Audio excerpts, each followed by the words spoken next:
I call the meeting to order. Good evening and welcome to the October 20th, 2025 study session of your Ashland City Council. We have 3 items on the agenda this evening, but before we get to that, I just want to announce that Councilor Duquesne will be attending this evening's meeting and also tomorrow evening's meeting by Zoom. So folks who are looking and seeing the empty seats, she is here by Zoom. Sabrina, our first agenda item, the Bonneville Power Administration Provider of Choice Contract. So we'll go ahead and have the Electric Director, Tom McBartlett, come up and he can introduce his counterpart here. So we're going to go through the Bonneville Power Administration contract. This would be our wholesale contract for energy in the community. So we do have quite a bit of a presentation to get through. So we're going to ask y'all to hold your questions until the end, and I will turn it over to them to get started. Thank you. Good evening, Mayor, Council. Yep, if you can turn both of your microphones on. There you go, and pull them towards you so we can hear you. Good evening, Mayor and Councilors. Appreciate the time tonight to go through the Bonneville contract for provider of choice. Our current regional dialogue contract expires September 30th of 2028, and this contract will be the replacement. Got Zabin Towner along with me. Him and his team were instrumental in negotiating these contracts and working with Bonneville. They were in the room with them every day for the last 4 years or so to get to this point. And so Zabin's really probably going to do most of the heavy lifting on going through this. I can run your slides for you. If you want to. Good evening, and thanks for having me this evening. Zabin Towner, I'm the Executive Director of Northwest Requirements Utilities. Nice to be down here from Portland in the sunshine.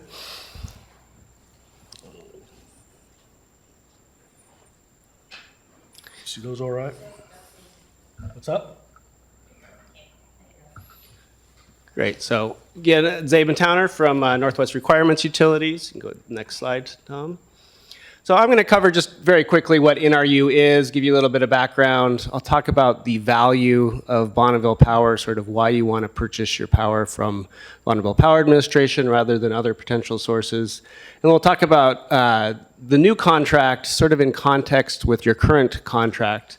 What we have is a new policy, a new rate structure, and then the new contract sort of implement that policy and rate structure. And to understand the new pieces, it's important to sort of baseline with what you have now under the current contracts. So NRU is 57 mostly small, mostly rural, public utilities around the region. We're all the way from the Oregon coast over to Jackson, Wyoming. All of our members, what they have in common is they take the same power product and the same transmission product from the Bonneville Power Administration. Typically smaller, typically rural, regardless of size, regardless of dues, each of our members have 1 vote on our board. So Tom sits on our board, has 1 vote. Another way of saying that is he is one of my 57 bosses. And we cover about 1/3 of Bonneville's Tier 1 power. So that gives us a voice with the administrator, with other agency executives, and with the Department of Energy as well. Just give you a sense of where Ashland sort of fits in with our membership, sort of right in the middle there, sort of right at the mean of the size of utilities that we represent before the Bonneville Power Administration. Our mission sort of breaks down into 3 pieces. Advocacy, about 80% of our work is before Bonneville. We also have lobbyists in Washington, D.C., work with the Department of Energy, with the Northwest Congressional Delegation, and we work with state legislatures a bit on issues that sort of tangentially touch the Bonneville Power Administration, but most of our work is with Bonneville. My office is just a couple blocks away from the Bonneville headquarters in Portland.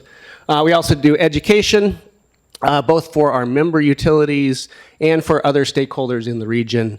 And what we do is we try to preserve the value of the current federal power system, which is the 31 federal dams in the Columbia River Basin, the nuclear generating plant up by the Tri-Cities in Washington, and the transmission system that delivers all of that power to the region. So preserve that system, but also look towards the future as loads grow. We're going to need more generating resources, more transmission lines in the region, and make sure that our members are set up to benefit from that growth and to serve that load as it grows. So why do you want to buy power from the Bonneville Power Administration if you're the city of Ashland? I think this chart really gets to the heart of the value of the power that you get from Bonneville. The blue line there, which is mostly flat over time, is the price of Bonneville Power going back over the last several years. The red line is market prices. So if you are out on the market buying power at either on the spot market or on a year-ahead basis, that's the volatility that you would see in your power prices, and the volatility would be reflected in your retail rates by necessity. You see that blue line is trending upward. It's trended down recently, but it will continue to trend up slightly. But as a whole, it will be significantly more cost-effective to buy power from the Bonneville Power Administration going forward than to rely on the market. And you'll see there are some periods of time there where the red line was below the blue line, where market prices were cheaper than Bonneville Power. But that, going forward, that there may still be a few years where that's the case, but that's going to be the exception. In general, power prices in the region and across the country are going up, and Bonneville is going to go up a little bit, but it's going to go up sort of at cost and not nearly as much as market prices. So this just gives you a sense of the transition between your current regional dialogue contracts and the upcoming provider of choice contracts. We are nearing the execution of the new contracts. You will sign, or your city will sign by December 5th. Bonneville will execute no later than December 31st of this year. And that gives you about 3 years to implement the new contracts, to sort of get out all the technical pieces in place so that you can start taking power under the new contracts the beginning of fiscal year 2029. That's October 1, 2028. So you see there's a little bit of overlap when the new contract is in place, but you're actually taking power under the old contract, and that just allows for that transition time and for that certainty. So you sign the contract this year, you know what you're going to get more or less, as we'll talk about, before you actually start taking power under the new contract. So what is changing? Sort of three main things. So we have a new policy. That is a federal policy that was published in the Federal Register. There was a record of decision that accompanies that. It's called the Provider of Choice Policy. That's a branding that the Bonneville came up with. They want to be your provider of choice for power supply. Along with that policy, which sort of sets out the framework, is a new rate structure called the Public Rate Design Methodology. And then the new contracts really just implement that new policy and that new rate structure in legal language. So what's changing? You'll get more of the lowest cost power from Bonneville in the region as a whole. That's called your Tier 1 power. And there'll be more access and more options for Tier 2 power as well, which is sort of that if you grow marginal cost power. But a larger system size, more Tier 1 power, and that's sort of for two main reasons. One is that under a revised Canadian treaty, we are now sending less power back to Canada under that treaty. That frees up more power for Bonneville to sell to its public power customers, including Ashland. That sort of phases in over time. We have 149 average megawatts more this year than we had last year. Within a few years from now, we'll be up to 220 average megawatts more. We're also going through an uprate project at the Columbia Generating Station. That's the nuclear plant. When that is complete in 2032, you'll get 170 average megawatts more power from that plant. That's about almost about a 15% increase from that facility there. And then as loads grow in the region, Bonneville is going to need to acquire the output from more resources. They will be purchasing more resources. That's sort of some work to be done. We don't know what those resources are going to be. We have a sense of what that's going to look like. But there'll be some work to do to have Bonneville make sure they're acquiring the most cost-effective resources in the region to meet growing loads. What's different between the current contract and the new contract is you get a fixed amount of Tier 1 power for the term of the contract. Right now, the amount of Tier 1 power you get can fluctuate from rate period to rate period as the output of the dams and the output of the nuclear plant changes over time. What we were able to secure for the next contract is, regardless of those changes, Bonneville will sort of fill in those gaps, and you know how much Tier 1 power you're going to be getting through the term of the contract through 2044, and that gives you just a little more certainty as an end-use utility. And then what might be of interest to the City of Ashland is some pretty good treatment for small local resources, rooftop solar, sort of smaller facilities. If you don't need those facilities for your growth, you can still integrate those. We'll talk about that in a little bit. Public rate design methodology is sort of a very complex, hundreds of pages of rate design. Think of this as sort of the formula for setting the rates for each 2-year rate period through 2044. It doesn't tell you the actual number, doesn't tell you what those rates are going to be, but it sets out the framework to sort of spit out the outcome every 2 years. And so one of the sort of big risks that utilities take in every Bonneville contract is it's take or pay, which means you sign up to commit to purchase power for 20 years or 16 years, whatever the term is, without knowing the price. Who would do that, right? That's crazy. Well, the reason that you can do that, and the reason that utilities are comfortable doing that, is because you have this framework of rates. Yes, you don't know the number, but you have the formula, so you have a sense of what it's going to be. Combine that with the statutory right to cost-based power, ends up being a pretty good deal at the end of the day. The changes in rate design, I think at the highest level, just know that we've gone from a somewhat complicated non-industry standard rate design to a pretty straightforward, much simpler, much more straightforward way to understand rates. One sort of big thematic change is capacity is priced, I think, fairly now, where in the past we had so much capacity in the region with the federal dams. That's the ability to ramp, essentially the ability to ramp power up and down at the dams. There was so much of that we didn't need to worry about it. We didn't need to price it, and there was so much it was essentially free. That's no longer the case with the integration of renewables and load growth in the region. What we found is sort of a fair way to price that capacity, and that it reflects in the demand rate at the utility level. All else being equal, switching from a more complicated to a simpler rate design can have rate impacts where you can see how much you're paying change through no fault of your own, nothing you're doing except for changing rate designs. What we were able to do at NRU is secure some RICs, which is rate impact credits, just to mitigate for those effects. And so you see that this is a kind of a complicated chart, but it's basically saying if you would otherwise see a rate decrease because of the change in rate designs, we'll take that money and we'll give it to the folks who otherwise see a rate increase and sort of level that out. So you don't have more than a 2% rate impact simply from changing from one rate design to the other.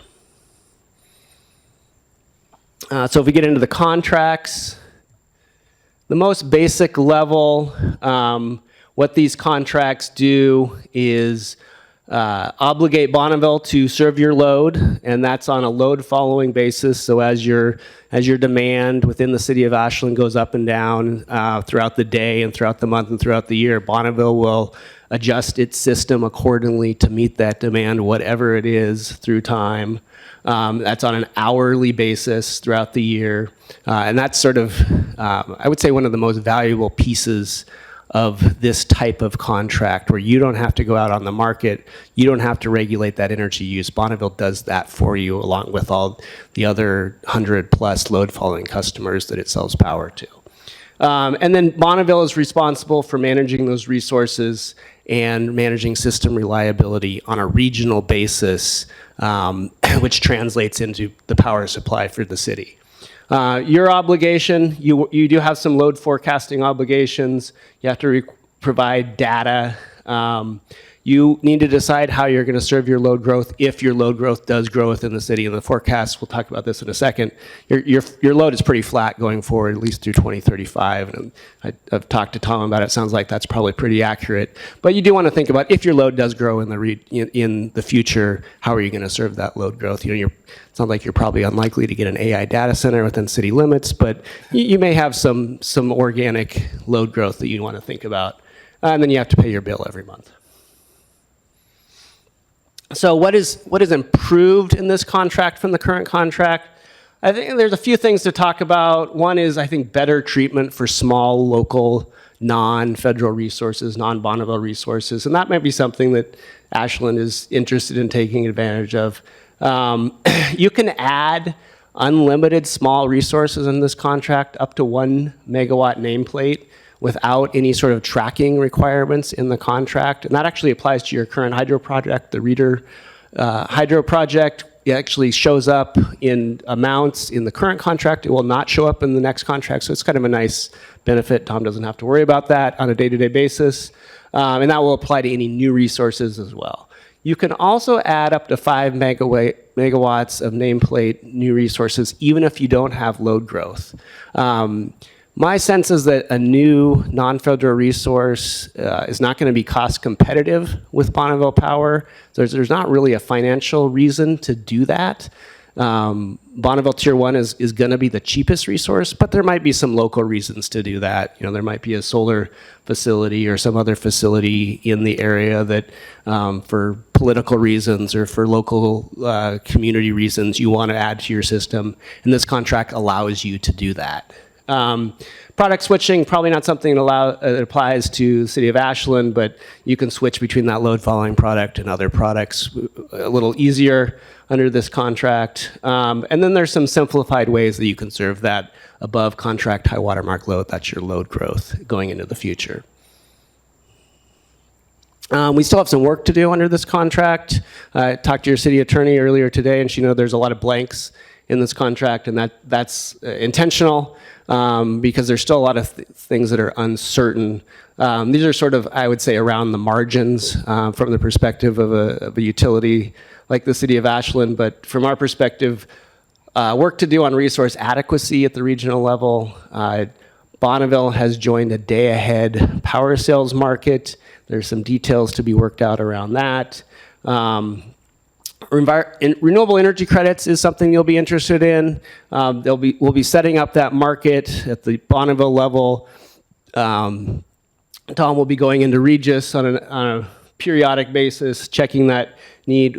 My understanding is Ashland will not have an Oregon State renewable portfolio standard obligation, at least in the near term, unless you grow, but you will still need to count for and track those RECs.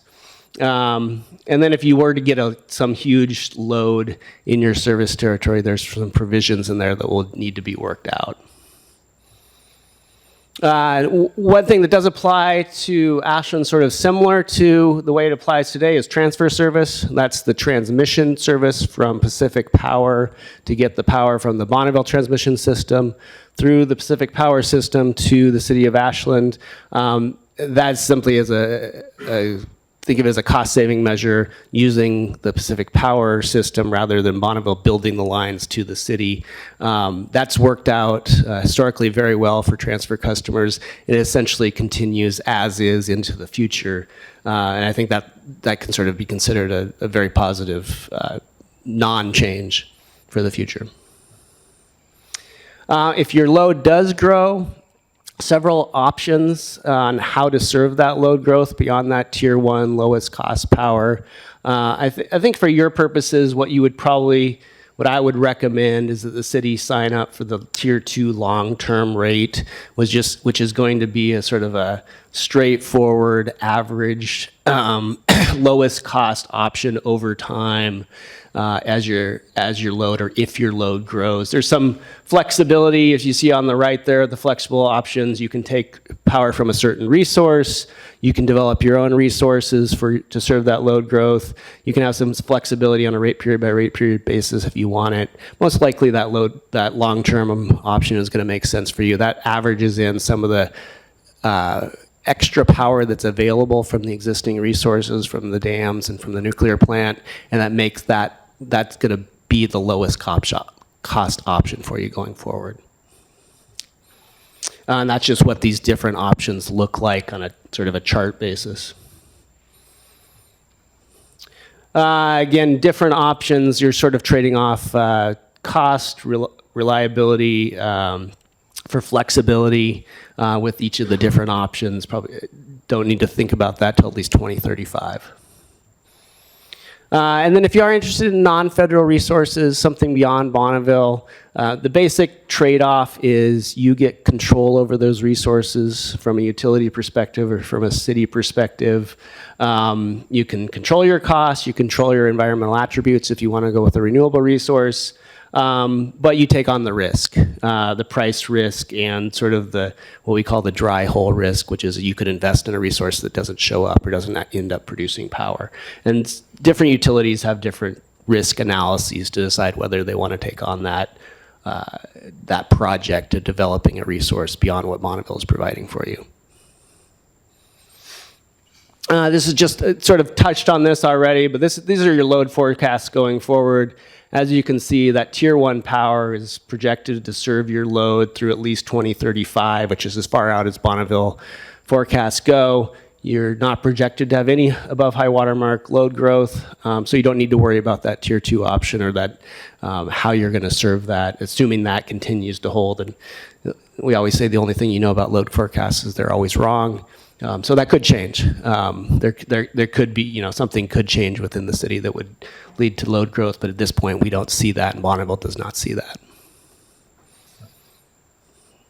When you do think about that above contract high water mark load service obligation, how to make those decisions, that's essentially going to happen by July of 2026.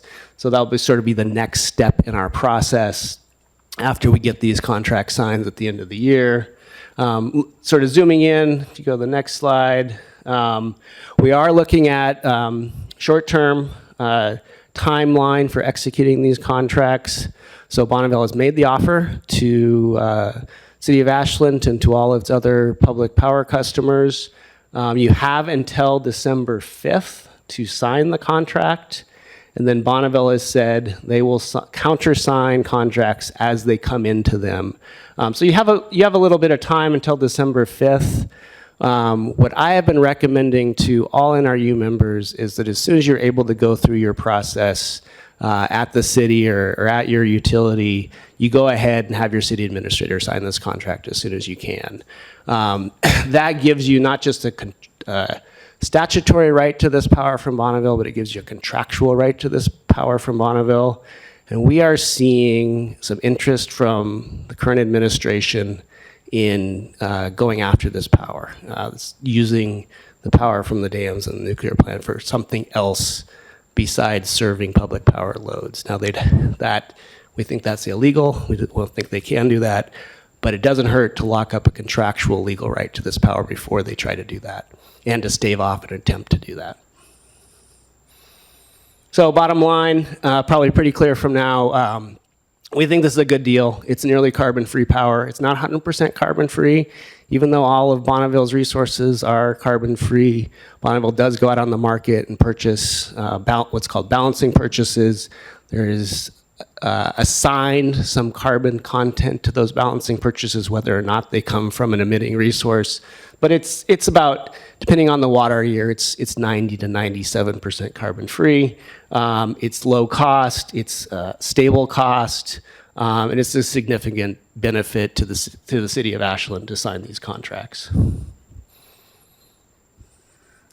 We're always available. We talk to Tom all the time, but also happy to talk to anyone on the council as well. And there's my email address as well as my staff email address as well. So with that, happy to take any questions. Great. Councillor Bloom? Yes, thank you for that. Very thorough. You weren't wrong, Tom, that all of my questions that I emailed would be answered. They were. This is something I'm sure Councillor Hans will probably answer for me after, but could you contextualize, because I'm looking at this high water mark, and obviously there's no idea, or it's not predicted that we're going to go over that and end up in Tier 2. What would be the megawatts that we would have to generate additionally on top of what we're already using to go into that Tier 2 for that high water mark? And then if you could contextualize what that looks like for somebody who doesn't work in electricity and power. Are you asking what we would have to generate to make up for Tier Like, 2? how much more would we have to add to our system Oh, in load? in order to end up in tier 2? And what would that look like in a layman's term for folks, for me and maybe people at home? I think we've got a couple of megawatts of headroom right now. Okay. And we've been growing at about a 0.2% growth rate, so it's pretty flat. If we got to a point of tier 2, I guess that's when we start looking at options, whether we want to pay for the tier 2 price or develop our own resources. But we'd have to, see how fast we're getting into tier 2 and how much to decide how big of resources to add. Quick follow-up. So then, looking here, talking about, our allowance cap is lesser of 5 megawatts, which is more than what we have under the current contract, and I certainly appreciate that. What does 5 megawatts look like? Again, in layman's term, for somebody like me who has no idea what 5 megawatts would look like in terms of power generation. We typically say that 1 megawatt is enough to serve 1,000 homes. To give you a sense, I think that number's a little bit outdated because people use more electricity than they used to, but that should give you a little bit of a sense of it.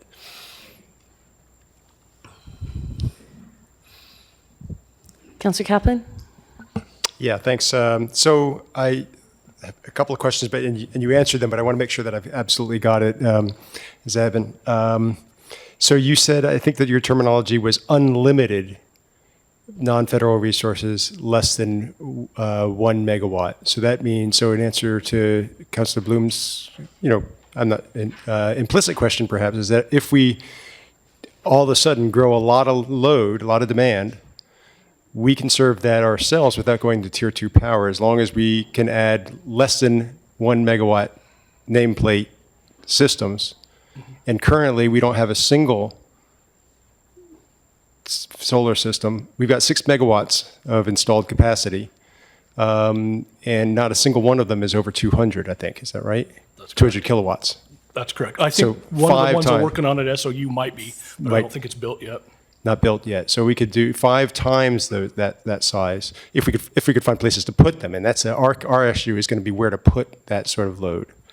That's either customer owned resources or city owned dedicated resources. We have some that we own, and we have some that's community solar that's virtual net metered, and it's running around our system. But we could theoretically serve any load growth through that. In fact, that's one of the reasons I think that Tom explained to us when we looked at the electricity master plan. That's one of the reasons why our load growth is so flat. It's because we basically have been substituting growth of non-federal resources not on list. Yeah, that, and we've made a pretty heavy investment in energy efficiency. Absolutely, thank you. That's also super important, and I think we're going to continue to do that. That's certainly been a policy of this council, is to really invest heavily in energy efficiency, and also local distributed resources. So that's clear. I want to also just make sure that I understand this term. You called it a guaranteed fixed amount for the term of contract. In fact, it's guaranteed up to the contract high water mark. But if we use less than that, we're not obligated to take all of that. Yeah, good So clarification. a take or Yeah. pay doesn't mean you're obligated to take up to the maximum. You're obligated to take up to whatever you need, as long as you're not substituting other resources for that. And we're not substituting other resources because all those small systems don't count. Right. So I've got that. Yeah, that's correct, and it's up to your requirements. And then the last question I had had to do with the day-ahead markets. I've been following what's been going on with it, and I noticed that Bonneville has recently decided they want to go to the Southwest Market Plus or something like that. Southwest Power Pool Markets Plus Day-Ahead Market. Correct. Day-ahead That's market. correct. Yeah. So that seems to be their decision at this point. You mentioned that there might be some need for some contract amendments to reflect that. What would that be? We don't know yet. Right now, the contract sort of has a blank for how load-following customers will provide data, and you won't participate. You won't have sort of real-time obligations under Bonneville's participation in that market, but there may be some data requirements for Bonneville to participate in the market. some predicted demand? Or I think that would be as much as it is. You don't have big enough resources that you would need to provide resource data for other utilities. It'll be more involved. Part of the market's participation for Bonneville is resource adequacy requirements under the Western Resource Adequacy Program, and part of the way Bonneville will meet its resource adequacy requirements is to add in whatever big resources their customers have. So it wouldn't apply to the city of Ashland, city of Seattle, city of Tacoma, who have those big hydro dams, would have some much more involved participation. Right. Okay, thank you. Councillor Hanson? Thank you, Mayor. Thank you, Tom. Thank you, Zabin. This is dense stuff, and it's exciting to me. I think it's great. You know, we have direct pipes essentially from Bonneville down here to Ashland. Our reliability is unmatched. Our pricing worldwide is like some of the cheapest power, and it's great that we have this forward-thinking policy now to integrate more renewables. It seems like the contract is opening up to give us more options. And I don't have a lot of questions. It's kind of interesting framework because we are starting a strategic plan to see like where our future renewables might fit into our existing infrastructure and community goals. You know, when we first started this my term under the administration, we had the 30% federal ITC available as a grant, and so now we don't have that anymore after the big beautiful bill, and our community is still interested in planning, which is great. So we've got this new framework within this contract, and we have this new strategic plan coming online. I guess my biggest question is, and how are you feeling, and Tom, this is probably more towards you, how are you feeling in terms of planning for the future? Do you think that this contract indeed actually opens up more doors and opportunities for us, or is there something I'm not seeing here and this is actually going to hamstring us and keep us more constrained? This contract is far less restrictive than the current contract Yeah. as far as development. I mean, in our current contract, anything we developed over 200 kW, we'd have to open the contract and list it. And We have to report it. And it could affect our tier 1 allocation if we didn't have tier 2 needs. So this one gives us a whole lot more flexibility. Sounds like it. We can do unlimited sub 1 megawatt, and then the aggregate one is like one big project. Or it could be 5, you could have 5 1 megawatts too. 1 megawatts. Yeah, which is like, I think, a great place for us to start in terms of goals for resiliency, coupling with microgrid technologies, and also a dream of, you know, getting a grant-funded solar electric system that we could help with low income, as well as just stabilizing our energy sources. So I don't have a lot of questions, but that's great to know. I was really surprised that our load growth is so small, and I guess if we were to turn on all the knobs at once, the school district wanted to electrify their bus system, we wanted to electrify our utility fleet, and then Recology wanted to, and we had some sort of emergency, like, wow, we're now up to 25 megawatts or something. That's when we start to worry and go back to the drawing board, right? Yeah, well, and there's be some cost analysis too. I mean, to figure out what's the best cost to how to serve that load. Yeah, but under our current projections at a 0.2% growth, it's hard to imagine. I thought we were all going to be driving electric vehicles by now and you know, really have data center kind of demand for power, but we just don't in this community. Yeah, I mean, that we do have a lot of electric vehicles per capita. I think we're probably one of the more I densely think so too, yeah. cities. So it just, the way that load hits and, you know, it's, nobody charges us at the same time and stuff. So we just haven't really seen it. It's really interesting how that works. But thank you very much. Appreciate all this hard work. So my question follows up behind Councillor Hanson's around the load estimates, because we have, if we backcast, of course, Ashland hasn't grown, but we also know that we have a number of large developments that are coming towards the council, coming towards development.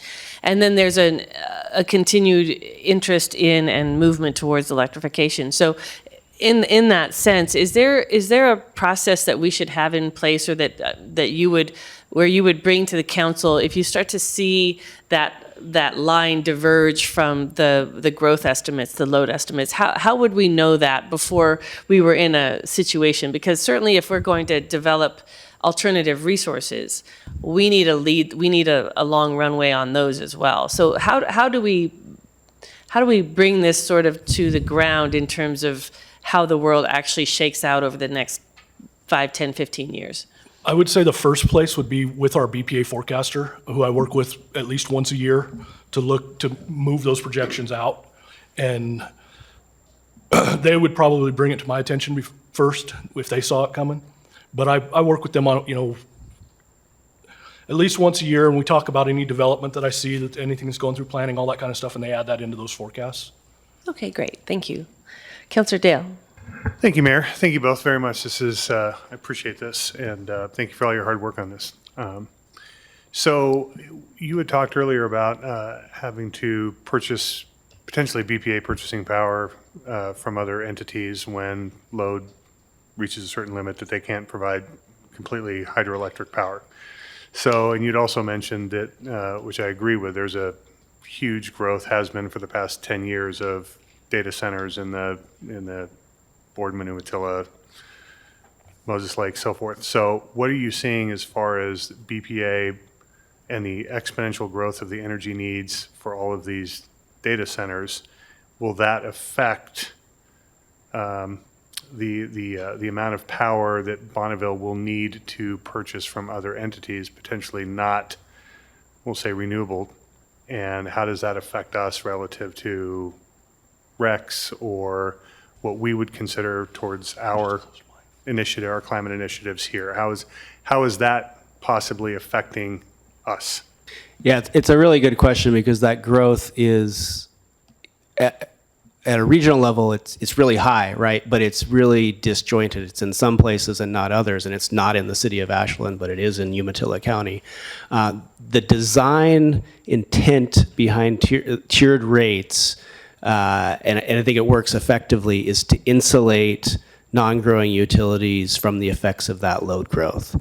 And so you are held whole both from a cost perspective, but also from a carbon content perspective from any growth that happens outside of your utility. So Bonneville may go out and acquire emitting resources. I think they're unlikely to do that because they just aren't on the market. But say they were to go out and buy gas or coal to serve those data centers in Umatilla County or in the Dalles, that won't affect the carbon content of the power that you buy. Councillor Kaplan. Oh, go ahead, Councillor Kaplan. Okay. Sorry to ask her the floor again, because I forgot to ask my question about storage, power store, electricity storage. It's not. I'm not able to parse through the language in the contract to see how that would be handled. And obviously, at this point, it's not super cost effective. But this goes on for 16 years, and storage prices are coming down.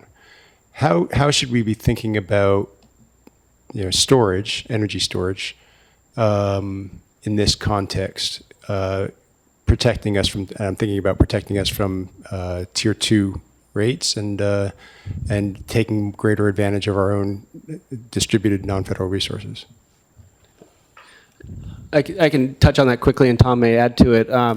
Under this contract, batteries are not treated as a resource. So there is some advantage there where you don't have those reporting requirements or that integrated into the contract requirements. That's probably, from your perspective, advantage of battery storage or any kind of storage as technologies advance, it may be with the demand rate. So as I mentioned, capacity is sort of appropriately priced under this contract or under this rate structure. It's priced on the margin in a way that allows you to potentially benefit financially from smoothing out your loads, from responding to high demand times of the day or demand times of the year when it gets cold or hot, or in summer or winter, or just in the evening when you're when your peak load goes up. There may be some advantage. Tom, you can speak better to this at the local level than I can, but there may be some ability to save money that through storage in that way. And when Stoddard looked at doing a 1 megawatt with battery at the airport, that was actually one of the things that they noticed that, on that particular circuit with the type and size of battery that they were recommending in that plan, that we could do some peak shaving and save some demand charges in that. So that's likely to only get better going farther into the future. Most likely, It may not be battery storage. It may also No, be that's right. thermostat response or Yeah, no, I was- any other way to, Right. to sort of flatten Right. that load. I was trying to avoid Yeah. the term battery because it's not necessarily going to be a battery. Right. Yeah. Great. Thank you. Councillor Sherrill? Yeah, thank you so much. Just a couple quick questions, kind of three maybe for the city attorney here and then the two of you. As it pertains to like worst case scenario and things that are high risk, low probability, does this contract change at all our liability potentially in that transmission period where Pacific Power is bringing us energy right now? I know that they're changing their systems. There's been a lot more, maybe just a lot less predictable demand, especially in fire season with more sensitive equipment that's shutting that down. Do we have anything in this contract that's going to address that? And are we taking on any more liability? And then the last part of the question would be, you touched on potentially losing some of this power based on beating of the drum at the federal level. Is that a possibility at all? What would that look like? How does this contract address that if we were to have to fight for our right for public power to be brought down from you to us? On the liability question, this contract does not impose any wildfire liability from the Bonneville system or from the Pacific Power system onto City of Ashland. So you wouldn't have, from a legal perspective, that liability.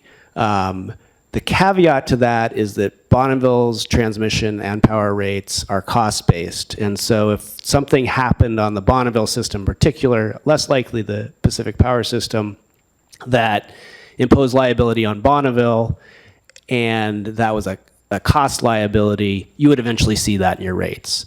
As costs go up, rates go up. As costs go down, rates go down. There's a lot of nuance to that, including insurance, which you hope would kick in before you see that in rates. But there is that possibility. It's not a legal obligation, but you may see a cost effect. And the second question, we don't know. I think there is interest within the administration, as I mentioned, also interest from the investor-owned utilities in privatizing the Bonneville system. I think, I guess I would say a year ago, I would say people have been trying this for decades and have been unsuccessful. And of course, we're going to push back and oppose it, but it's unlikely to happen. With this administration, I'm slightly less confident than I was a year ago. You would have to change the statute, and once you sign this contract, you would have to violate your contractual rights to this power to take it away from the city of Ashland. Is that impossible with this administration? I don't know. Things have changed. But we'll be doing what we can to defend both your statutory and your contractual right to the power. Councillor Duquesne? Thank you, Mayor. A quick question, kind of going back to the rates and looking at the public rate design. Well, actually, two quick questions. When we look at the rates and the new design of the rates, I was under the impression that they wouldn't go up more than 5%. Is that correct? As we look at the structure? All else being equal, Councilor, your rates will not change more than 2% per 2-year rate period as a result of the transition between the two rate designs. There could be other factors that affect your overall rate. Okay, other factors, what would that look like? What are those other possible factors? Those would be changes to your system, to your growth, to the overall cost of Bonneville Power. I guess for context, Bonneville Power prices have been mostly stable for the last 6 to 8 years. They did go up at the wholesale level almost 10% from the last fiscal year to this fiscal year. And that was primarily a result of investments in the system and inflation. Looking forward, they will not be flat, but they will, that was probably a larger rate increase than at least I guess I would say I would hope that we will see in the next rate period. And the rate period is, when is it, when is the rate period is everybody, when is it? It's typically every 2 years. Because we're at the end of the year, end of this contract, this particular rate period is 3 years. Okay, thank you. Alyssa, can you turn that speaker up for when, let's see if there's any way for us to get it louder. And just a time check, everyone, we're at 6:15 and we still have 2 other items. Councillor Hanson. Thank you. Yeah, that just begged the question. I believe we have a goal to purchase our other substation. Is that right, Tom? It would be a goal to build another one. The build? Yeah. Okay. PP&O won't sell us one. Okay. So does that come into play at all with our contract and any kind of work that we have to lay to make that an option for us? No. 2, 4, 6, 8 years down the road No, I think our first goal would be to expand the existing substation that we own. at North Mountain? Yeah. And then, because that'll be an easy capacity adder before we get into the putting steel in the ground to build a new one. But Okay. That's like That's a ways another out there. decade. yeah, that's a ways Kind out of. there. Okay. Thank you. Okay. If there are no additional questions, thank you very much. Just both to of let you all know, I'll be back tomorrow night to get authorization for Sabrina to sign this contract. Yeah. We will see you tomorrow evening. Thank you so much for Thank you coming very and much. sharing Appreciate with us. it. Our next agenda item is the ownership of city buildings, City Hall. Sabrina? So Johan is going to walk you through this tonight. We will have a discussion. Obviously, this discussion dates back many years, so he'll give it an overview and go from there. Thanks, Mayor and Council. Before I jump into City Hall, I did want to flag a couple things. We've been working on a lot of different city buildings and leases. We've got most of them figured out, but one thing that's going to come before you is the Hargadine Cemetery. Just a little bit of background. This was held by the Hargadine Cemetery Association in the late 19th century. Eventually, the members of that family kind of died, and the city took over care of it. It turns out that back in the 80s, because they weren't able to get title from this family who had essentially disappeared, the city resorted to the legislative process and petitioned the state for ownership. And in the 1989 regular session, the Oregon legislature enrolled House Bill 3017, which gave Ashland the authority to take over ownership. However, the council at that time, they discussed it, but they never actually did it. And so this came up because on the property data online, we are not the owners of Hargadine Cemetery, but we have been managing and operating it as if we were for, 30-something years.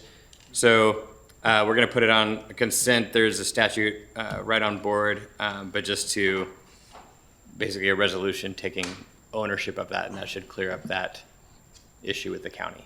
So that's one of the remaining, I guess, interesting city title issues. But for the main event, City Hall. So I wanted to kind of summarize a lot of the issues that have been talked about recently, point out a couple of concerns from the legal perspective, and then ask for guidance again from the legal perspective, not relating to what actually happens with this building. So, like Sabrina mentioned, this has been going on for a while.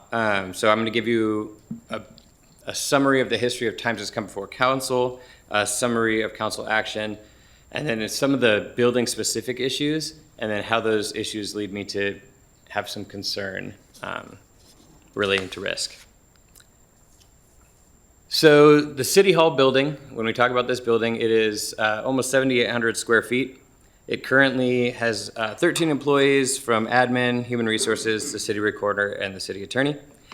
This is the building, so everyone knows it's located at 20 East Main Street in Ashland. A lot of people confuse this with City Hall, but that's the building we're talking about. That building was constructed in 1891 and had an addition in 1913. That expanded the building to the north on both stories, and then the south on this first story. And then in 1995, there was an additional, or a second addition, which extended the second floor out. So prior to 2020, there were actually 28 employees who worked in City Hall, but there was an HVAC mold issue, and that caused a number of employees to vacate, and now finance is run out of a facility we rent in a different location. Also, due to some of the issues that we'll get into, City Hall has limited public-facing hours. As you guys all know, it's very limited where the public can go and when they can go there.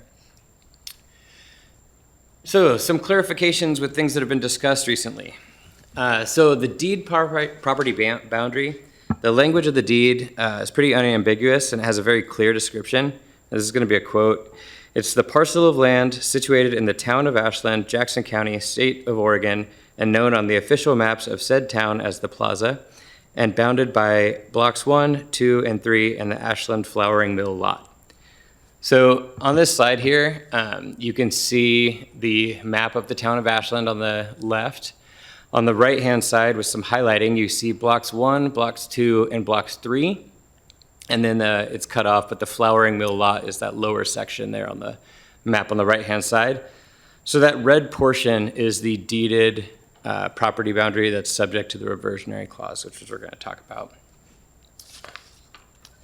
So we did go ahead and have that confirmed. We hired a surveyor, and they came out and dropped pins and did a historical analysis and found that that is indeed the deeded property boundary. I'll point out for council, just so everyone knows, the deeded property is different than the tax lot. Just so you guys all know, a tax lot is just an administrative tool. It's used by the county to define and track property for assessment of tax purposes. So if, just so you guys know, we don't need to do any lot line adjustments at this time because that wouldn't serve any purpose because the city basically is responsible for the taxes of that whole tax lot 100. So this is a close-up of that same map and added in our blocks 1, 2, and 3, and then south of Lithia Way there, I guess it would be south of Lithia Way is what used to be the Flowering Mill lot. So the city used a surveyor to get this kind of conceptual overlay for you guys, and these will be reflected in the county filings. We're going to file them and attach them to the deed just so this is clear. This map does not include any dedicated right-of-ways. We are having the surveyor highlight those for purposes of getting them associated with the county so we don't have so many documents in there, and we can deal with that if we need to at a later time. But when we talk about the encumbered property or the clouded title, really we're just talking about this section of property which is subject to the reversionary clause. And then there would be questions if anything did happen as to what would happen with historic right-of-ways, including the sidewalk. And then obviously Oregon Department of Transportation would also have probably some stake in the game as to what happened with that. So on to the title, or the reversionary clause itself. The deed language specifies that the property should be used for a public square or plaza, and then for the erection of a town hall and jail therein. So a reversionary clause is a pretty standard clause that exists in the deeding of property, and it basically, if you don't do it, you could potentially lose it. Well, it may be automatic in terms. You still need to do legal action you have to do a writ of ejectment. There's a process that any heirs would have to go through. They'd have to go through the other legal process. So again, this you guys saw the map there. These stipulations are likely to be upheld if challenged by the heirs. Before we get into that in more detail, I want to go through the history of council actions. So since, and I included a lot of the communications in your packet tonight, but it's been to council 18 times since 2015. I found a 1999 article from the Mail Tribune that was talking about the council debating what to do with City Hall and the issues that were surrounding it. And they were referencing meetings as far back as 1979 and another meeting in 1984. So this has been coming to council as an issue that needs to be addressed for like 40 years. I mean, this is, it's something that needs to happen. And most recent discussions, a lot of you were aware of, started in April of 2017. We had an ad hoc committee. So as much as we'd like to give Sabrina the credit for wanting to address this issue, I'm sorry, you don't get all that credit. But it's been going back for about 45 years. Issues have been mostly the same. So let's see here. More of the same presentations to council. In 2019, there was originally discussion of remaining at the current location and doing a new building that would house more of the city services. 2019, the focus of the project shifted and they decided maybe to build a new structure somewhere else. They went through, in 2020, sorry, I'm trying to keep on the same slides there, a capital needs and financing presentation, went through the potential costs. At that time, they estimated about $7.2 million. And so, yeah, this the summary from the April 2020 meeting was pretty interesting. It just said the city has been discussing the reconstruction or relocation of City Hall for over 25 years. The building is seismically vulnerable. All the systems, plumbing, electric, and air are old and in need of complete replacement. The layout has been reconfigured a number of times and lacks meeting space and general functionality to support the city business. The building is only moderately accessible and has no room for even modest growth. So again, it's nothing new, and these issues have been talked about by numerous councils over the years. I want to get into some of the specific issues because reading through it, it caused me some concern, and also it kind of speaks to what the actual needs are. Structurally speaking, and I thought Scott was going to be here, but I can probably meander through this. A lot of it has to do with seismic reinforcements. So the small brick walls that surround the building at the top, those are the parapets, are not braced, and essentially they're falling apart. Anecdotally, there was someone up there inspecting it, and he just took chunks of the mortar and like flaked it apart. So there's some issues there. There's also no shear walls in a lot of locations. So as you guys know, we just had the great shakeout on 10/16. So earthquakes are on people's mind. So there's an issue with potentially shifting of the building. The way it's built, it would essentially slide forward onto, like towards Main Street, if something were to happen. So the first series of recommendations in the packet, the 2015 seismic study goes through a lot of that in super technical detail. It is 10 years old, and so a lot of the codes have changed since then. And it's a good idea, or good way of getting an idea of what's going on. But as far as like what would be required to bring the city hall up to, one being sound and two being up to code, it's pretty outdated. So there's also load issues, shear wall issues, and then bracing issues, and all of that. Back in 1995, they talked about it too. It's not even to really get the building up to code. It's just to prevent loss of life if an event happens in there, to prevent the building from either collapsing on itself or trapping people inside.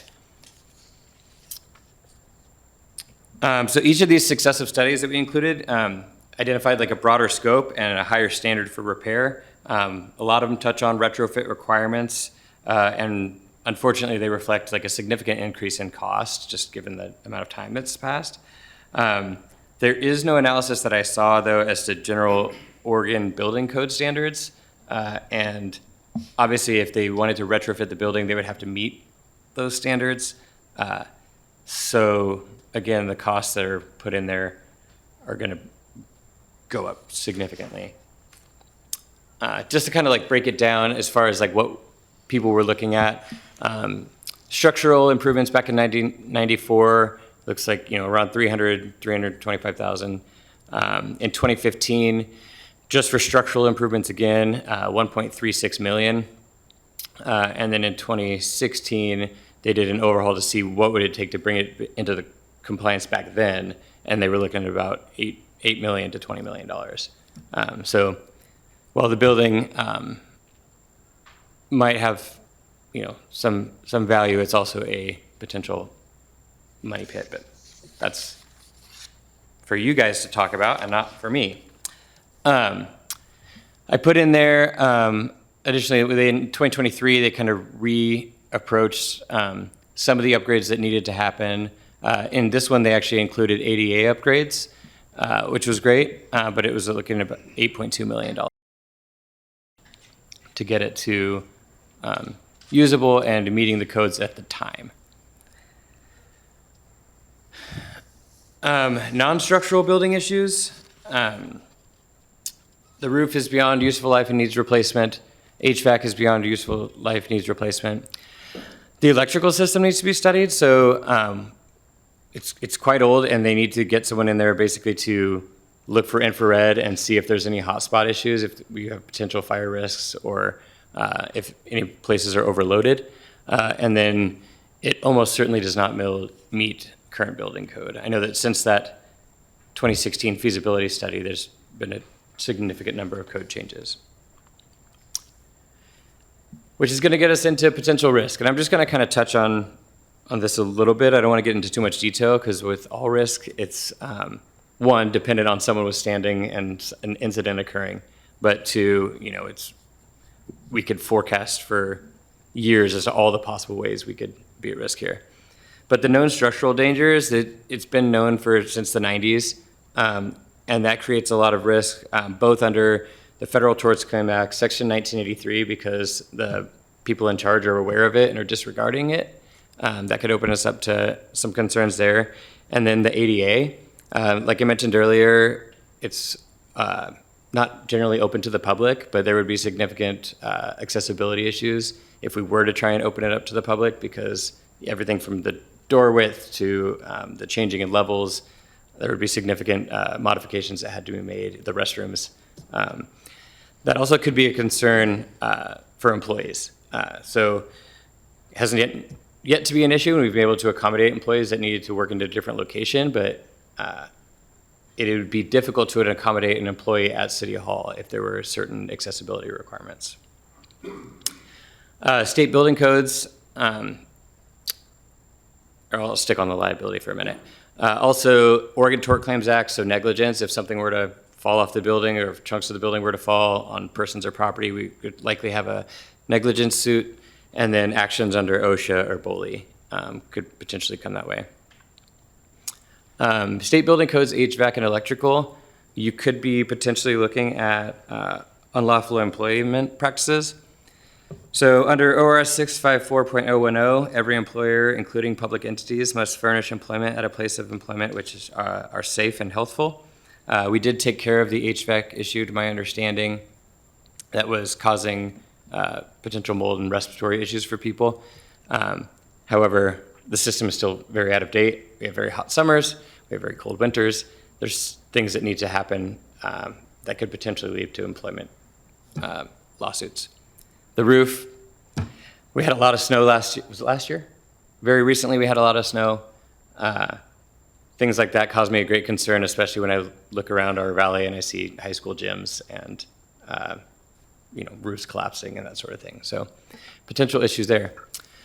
And another potential point of risk is brought up in some of the comments that we've seen submitted to council by the public. We're not actually abiding by the reversionary clause right now. Arguably, we haven't operated in a jail in 100 years. I think we have a very good impossibility argument because under Oregon statute, the sheriffs are responsible for operating the jail. We can't have municipal holding cells, but I don't know if we could meet the definition of a jail if someone really wanted to fight it. So there's a potential reversionary liability in existence. I mean, arguably, are we using it for a city hall now? Like I said earlier, I had to direct people at lunch today to this building when they were, looking for it. But it's unclear what constitutes a city hall, I guess. But something to be aware of is, are we or are we not at risk of the reverter taking place? Like I said, it's not automatic. There are numerous steps that a valid heir would have to take. But it's something I wanted to make council aware of because it's been discussed at great length and sometimes incorrectly. So it's something to be aware of. Additional considerations, which are functional, and I didn't analyze them because they kind of go out of my lane, but costs of maintaining that building. I did talk to Bryn in finance, and it sounds like the city spends anywhere between $10,000 and $20,000 a year on utilities for City Hall. So it's expensive. It sounds like in 2005, it was like 18,000, or sorry, that's probably 2025, 18,500 for utilities. So something to be aware of. It's an old building. It's not insulated well. And the HVAC system is obviously struggling. Efficiency, there's 6 entries, numerous level changes, and a central wall that prevents really any good meeting area. It's basically, well, as you guys know, because you've been there, it's used for a lot of document storage and excess storage. Good for saving money on rent, or, storage units, but not really good for conducting city business. And then having the 11 departments spread out over numerous locations throughout the city makes it difficult for some, especially those who are more of a face-to-face interaction to, efficiently do business effectively. Also, public access. This is a city that, prides itself in being open and available to the public, and our city hall is far above those things. So just other considerations that I would submit to you guys. And then really direction from council. My thought when I first started diving through this was, well, one, what are the actual issues that we're facing? What is the actual affected parcel? And then what would I ask council for direction for? What would the legal department ask for? And you really got 3 straightforward options. I think in this realm, while there's numerous discussions of what can happen with the building, the step 1, I think, is deciding what you want to do about the title. So one thing you could do is continue without action. Make no changes to the building, do no upgrades to the building, continue as is, and hope that no one sues for a writ of ejectment. I would highly advise against that. I think we run risks under federal and state law. I think a city should own its own city hall. The second would be to pursue structural and facility changes without the title. My concern here is 1, the cost, and 2, the risk of reversion after improvement. So any improvements that the city makes upon the land are subject to reverter also. So there was an argument I saw in some public comment that was like, you have to give it back in its original state. And sure, the language of the deed does say that. However, anything we do to improve it is also subject to reverter. So anything, including buildings, and that's well settled, it becomes the property of whomever holds that right. So I think it highly unlikely that a judge would order demolition of a building in a town square, but that would be something to argue about. I would say that I'd be prepared to at least argue for the dedication of the rights of way if that ever were to come up, but I would also advise against, advise against making significant improvements without at least attempting to get clean title. And the third would be action for a clean title. So as with any legal action, nothing would be guaranteed, but my office would be willing to handle that in-house, and we would go through the legal process of serving heirs, making publications, and then making, I think I have about 4 theories under which we could argue for the city having title to that building.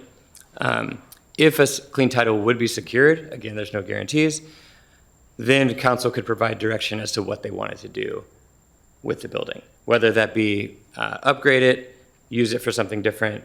I saw someone mention a museum, whatever it would be, or divest of it. But really, I do think that that would be the most advisable first step, is to at least take a shot. But happy to answer any questions that you may have on that narrow topic, I guess. So as we head into the question time, I think one thing to clarify is what we're not talking about tonight is what to eventually do with City Hall. Correct. What its eventual uses would be. That would be a much larger public process, I would imagine, that we would entertain. So within the structure here, let's ask any staff questions. I was going to clarify that's yeah. Okay. Any questions? Councilor Dale? Quick one, thank you, Mayor. Yeah, if I heard you correctly, I think you advise against spending another 30 years doing nothing. Okay, so relative to number 3, would that be, so with going through all the research you did over the past, several decades, this never came up? It came up. About Nobody the did title? anything. Oh, yeah, no, it came up. Okay. Yeah. No one did anything. Okay, and number 2, just quick administrative, is it, we do this in Jackson County? Is that the jurisdiction? Correct. Okay, Circuit all right, Court. thanks. Yep. Just to follow up behind that question, I haven't recalled having a conversation about being out of compliance because of the jail. The question that I had heard being on the council was, if we do something different, then we will be out of compliance. So has the council talked about the jail issue in the past? It came up in that 1999 article. They mentioned needing to have built a jail, and that's kind of where it left. I mean, you could argue, right? I mean, you can argue anything, but you could argue, well, we erected a town hall and a jail. Issue's done. It doesn't say anything about operating a town hall or a jail. So again, legal arguments that are endless in the amount of ways you want to spend it. That's why we do what we do.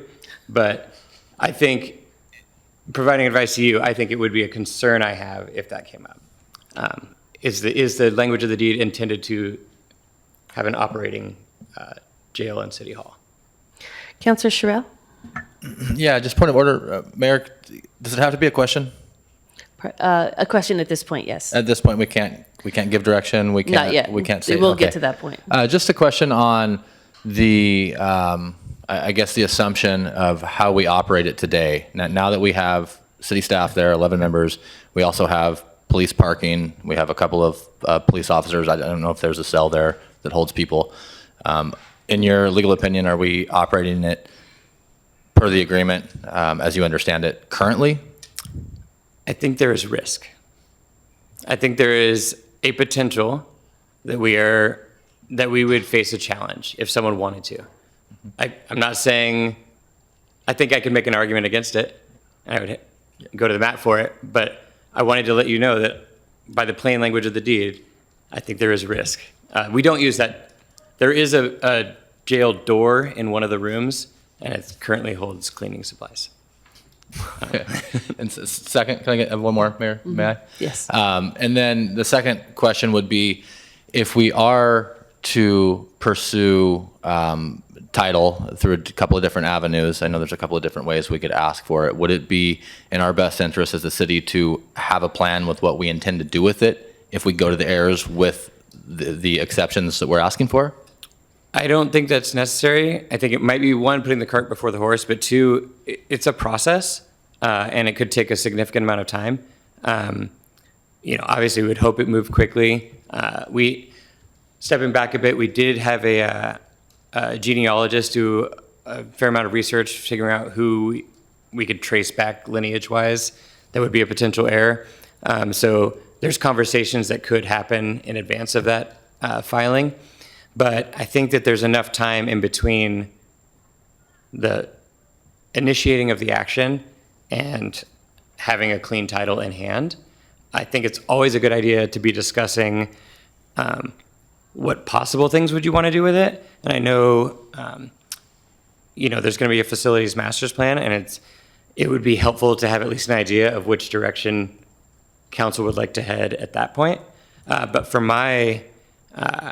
the legal department's issues, it doesn't matter where council wants to go. Copy. Thanks. Counselor Duquesne? Thank you, Mayor. Really quick, I just wanted to have clarity. Bear with me here.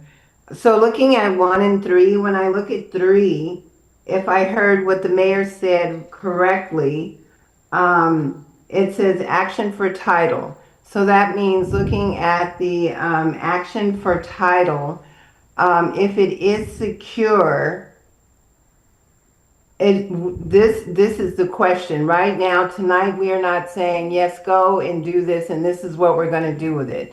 You are just, in your office, I believe you said, Johan, that you would be dealing with this. So it wouldn't be an additional charge for anyone else to go and do the research regarding action for title. Is that correct? You're correct. I would want to handle it in-house. There are small charges. I mean, there's filing fees, but I mean, we would be handling it. We would not be outsourcing any of the work, if that's the question. Yeah, that's part of the question because, and tonight we are not making any decisions on what would happen to City Hall if things are secured. Is that correct? That's correct. The only direction requesting of council is, do you want me to try and get a clean title for the city or no? Okay. Yep, just wanted to be clear. Thank you. Counselor Hanson? Oh, sorry, Counselor Kaplan. And then Counselor Hanson. Okay, thanks. So, Johan, I'm a little puzzled when I heard you say that there has previously been discussion about seeking to quiet the title, but that no action was taken. Yet there was, I mean, you listed a whole bunch of action of meetings, and there are decisions. There was actually a proposal to go out and do something about it without quieting the title. So I'm curious about why that would be the case, and why that would be, why, in your view, previous councils decided to take that risk that you're pointing to here, that there could be a risk of reversion of an improved parcel. Yeah, I think part of that could be just risk interpretation, but also part could be a lot of the proposals would maintain the jail as it is now, in that there's a room marked with a jail door. I think it was really just lack of foresight, to be totally honest. I mean, Okay, so If I can interrupt and just add to it, in those conversations, it was specifically that this title issue would come up if we moved the city hall off of that space. So as the decisions were continually made to keep the city hall there, Right. the question of the title became, it wasn't projected as a risk. okay. Clarifying on that.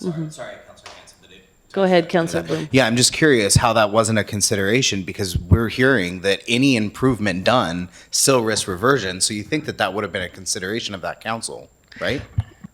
The improvement doesn't create the risk. Correct? the improvement doesn't create the risk. The lack of operation of a jail creates the risk. The building is subject to reversion no matter how much you do to improve it. Yeah. But in the conversations I've been in part of at the council, the jail question of this was not part of that. The fact that we didn't have a jail cell was not part of this discussion. It was, are you going to keep this as City Hall? And if you do, then you maintain the title that you have right now. But the question was, why didn't they do that? What I'm saying is that since 2018, the conversation has not been about the jail. That isn't information that was brought to the council. The information that was brought to the council was, if you decide to not have a city hall there, you risk losing the deed to the property. So just to kind of answer that question. But then, go ahead, Councilor. Move on. Okay, thanks. There's two more parts to my question, really. The next part of my question is, you now consider that there is a risk of reversion just because of the jail issue. Would you consider the proceeding for clarification of title to be a first step towards addressing those structural issues that point to a lot of liability as well? Only in the sense that Because I, It because would I, be what a I- hard recommendation to make to spend that much money. well, that's what I mean. Yeah. That's what I mean. So if we're, because I'm actually very concerned about the liability and about the risk, actually, not just the liability, but the potential harm to our employees. I would like to be seeing us take some steps towards addressing that. I'm hearing you to recommend that this is an advisable, if not absolutely necessary first step to do that, because if we don't do that, we could have a reversion with improvements. I think it's advisable because there will be, if we were granted a title, there would be no risk of reversion Right. and those Okay, I get investments it. would be sound. I have a hard time saying spend all this money when my reading of it is there's a potential Yeah, okay, I that, understand. you know, so. And then the third part of my question then is, what is the downside? Well, first of all, you said it could take some time. Can you clarify that a little bit better? Put some bounds on it. Are we talking about sometime meaning 6 months, sometimes meaning 6 years? And what is the downside of actually going down this road? What are the risks of going down this road? So to the first part, depending on the level of pushback and people who might show up in contest, I'd say 6 months is a good goal. I would hope that it wouldn't go more than, a year or 2 years. That would be very long for a circuit court action, but I think 6 months is a reasonable goal. The downside is actually kind of funny because, well, I don't know if funny is the right word, but when we originally started looking into this, it was not discussed very much publicly, and then it's been discussed publicly a lot recently. And then the more I dove into it, the more I found more and more public discussion of this. So the downside originally to filing the action was alerting people to the potential that we don't have a jail. And then you find a newspaper article that says they're supposed to have a jail. So the downside was playing the cards close to the vest, and that we have shown our hand numerous times. And this public discussion, is this Facebook or something, or online? It's online? I get Social a lot of, media? I don't know, I've seen a lot of emails. I've Oh. seen, I don't have social media, but Okay. it's out in So it's in the social media and in the former newspapers that have been out there. Okay, thanks. Councillor Hanson.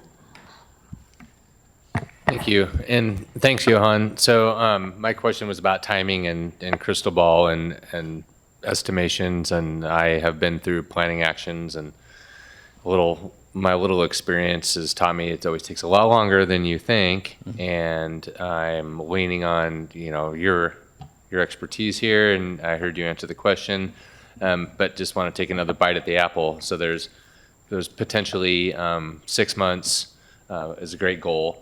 But if this is a 2-year process and we're hung up on all of these questions and decisions, what else should this council be concerned about for just like a drop dead, we need to just vacate this building and wait it out somewhere else? I mean, that seems like a very radical course of action, but is there anything else that we should be like trying to trouble spot here on the horizon while we wait if we choose action 3?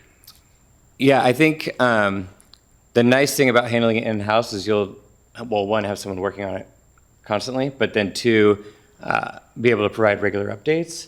And I think it would be one of those things where if we needed to develop a contingency as for operation, like city operations and where to put people, we could work relatively quickly. The nice thing about it, there being whatever it is, 13 employees, is that's a lot easier to find space for. Then 28, right? Yeah, or than 100, or but I do think it's a good idea to have a contingency plan either way. And I think having again, maybe a bit out of the lane, but having more city operations all together is just a better plan. Yeah. But I think having a contingency and a potential location was a good plan. Seems like it. I mean, we don't want to wait for the parapet wall to fall or some sort of, Yeah. larger structural indicator to run us out of there. That's the concern. Yeah, okay, thank you. So we have one person who has signed up to speak with us this evening on this topic, Catherine Shaw. You'll come to the microphone on the side. You have 3 minutes. You'll be able to see the clock up above here, and also you have a visual cue on the side there that is green, yellow, and red. So it's that microphone over there. And while your signal is green, you still have time. At 20 seconds till the end of your time, it will turn yellow and give you a signal. And then when your time is done, it'll give you another signal, and it'll turn red. All right, I'll be brief. I was in office when this discussion was presented to the council. The discussion back then was that we basically move most of the functions of City Hall out of City Hall into a new structure that would be built here in this particular quadrant. I was opposed to it, and it was frankly standing room only in this chamber. People in this community saw the importance of keeping civic activities in a downtown because it helps the businesses, it brings people to the downtown, and it demonstrates to both visitors and citizens that this is a vibrant and alive city. Here are our civic services.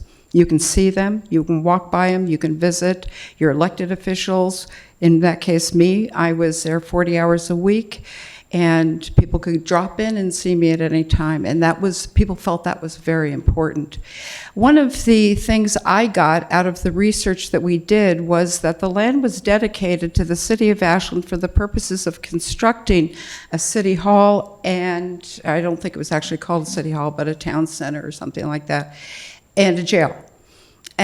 The land came independent of the building. Subsequent to that, money was raised to construct the building, so it would seem to me that the building is outside of the deeded agreement with the previous owners who gave it to the city for that use. Given all that you have presented to us, I saw renovations, and obviously it's on the historic registry. I didn't see the cost of, clearly, gut and stuff is very expensive, especially in a city this old. I did not see any appraisal of what it would cost for raising and rebuilding. And is that considerably cheaper? And is that even viable? And if there are so many things that need to happen to this building that it would cost us 4 or 5 times what it would to construct a new building, given that the property should be independent of the building itself, given the deed, why isn't that being discussed along with other things? Irrespective of what you do, you want to move City Hall out of the downtown, you're going to see a pack of people here. And a lot of upset within the community for attempting to do that. It's a really important cornerstone of our downtown. At any rate, what did you find out about how much it costs to raise and rebuild? So are you finished with your testimony? I am finished, yeah. Just a reminder that the testimony is received by the council, but we don't provide. I just didn't see the numbers, Yeah. so I was just looking to see if that was even considered. Thank you. Thank you. All right, so if there are no further questions, then what we can do is go around and just get an indication from each counselor about which direction you would like the council to provide to staff. And we can start with anyone who would like to start. Councilor Hanson. Sure, yeah, it seems clear to me that we need to clean up the title work and have this larger facilities discussion with that known. Councilor Kaplan. Yeah, I'm on the same page. Councilor Duquesne. You're talking about which one, 1, 2, or 3? Yes, which one would you like to see the council direct staff to pursue? I would like to pursue number 3. And I have to say, I agree with Ms. Shaw. I would like to see other options if and when we get there also. Councilor Bloom? Yeah, clean title. Dale? Absolutely. Ditto. Councilor Sherrill? Yeah, I would obviously like to see us have a clear and clean title. And can I add to that? please? Yeah, go ahead. I think it's really important that we have a plan to what we're going to do with the building while we make that decision. If we take a title argument to a defendant or to a trial and it's like we're going to sell it to the highest bidder, that's a completely different conversation, I think, than if we're going to keep the building. I think it's really important that we think long and hard before we just say, go for title by any means necessary. Quick follow-up question. Sabrina, our facilities master plan process that we're going in would involve this conversation about what the eventual use of the building is, correct? Yes, we'll be having that on December 1st at our retreat. And so we have that coming. It'll be part of that larger facilities master planning effort. So it's in the pipeline to be moving. Okay. So we have, go ahead. And just so you're aware, Councilor Sherrill, to people who spoke, just so everyone is aware, it's old, but the 2016 City Hall feasibility report that's included in the packet, it goes through 4 different scenarios. And I believe 2 of them include remodeling and expanding City Hall in its current location. I want to say 1 included expanding the ComDev building, but just so those options, granted old, at least have started to be considered. But again, this is just, what do you want to do about the title situation is the question. And I would agree that cleaning up the title is the necessary first step. So that's the direction to staff, is to get started on the clean title process, and then we'll move forward with the facilities master plan to determine what we want to do with the building. We are at almost to 7 o'clock. If we want to extend, we need a motion to extend for a half an hour to meet the 3rd agenda item. Councilor Bloom. Yeah, I move to extend for a half an hour to meet the 3rd agenda item. Is there a second? All roll call, please, Alyssa. Or not roll call here. Just show of hands if that sounds good. All right. And we will move on now to agenda item number 3, the ballot measure question. Should Ashland's charter be amended to require voters' involvement and approval for City of Ashland utility bill, fee, or tax? So Mayor and Council, in your packet, you had the ballot measure attached to the report. So there is a citizens ballot initiative that is going on. Councilmember Duquesne and Councilmember Sherrill have asked to discuss this with council. Staff has provided the ballot measure as well as kind of a chart on 2 directions that council can go. You can let the democratic process play out with signature collection, or you can go around that process and refer it through a resolution. That would be the direction directly to the ballot. Okay. Councilor Bloom. Yeah, just a quick question. You stated that we could go through the democratic process, let it play out, collect signatures, or we could go around the democratic process, and we, the democratically elected body, could also make that decision. I just want to clarify, that's not subverting the democratic process. That is just an alternative way of going through the democratic process. I would say one democratic process is already in play. Sure. You can choose another lane. An alternative. Still democratic, though. Any other questions of staff? Okay. Councilor Kaplan. Yeah, thanks. I have some questions about the language that's put forward. The question, I guess, as I read it, should Ashland's charter be amended to require voters' involvement and approval for City of Ashland utility fee, bill fee, or tax? And it's if there's a new or increased fee. So my question is that in this last spring, this council included a new feature to our fees, both the 2 existing fees, the wildfire fee and the public safety fee, the ambulance service fee.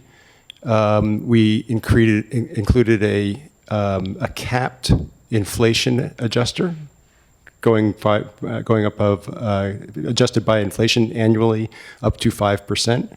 And I think that's also retained in the new fee that was added, the parks fee as well, because originally it was put forward as a non-sunsetting fee, but because it did sunset and maybe an inflation adjustment is less necessary, that wasn't taken out. So my question is, does this language of this ballot mean that that we would revert that council decision, that the council decision on those 3 fees to adjust for inflation annually would be against the charter. We'd have to seek voter approval for every inflation adjustment every year.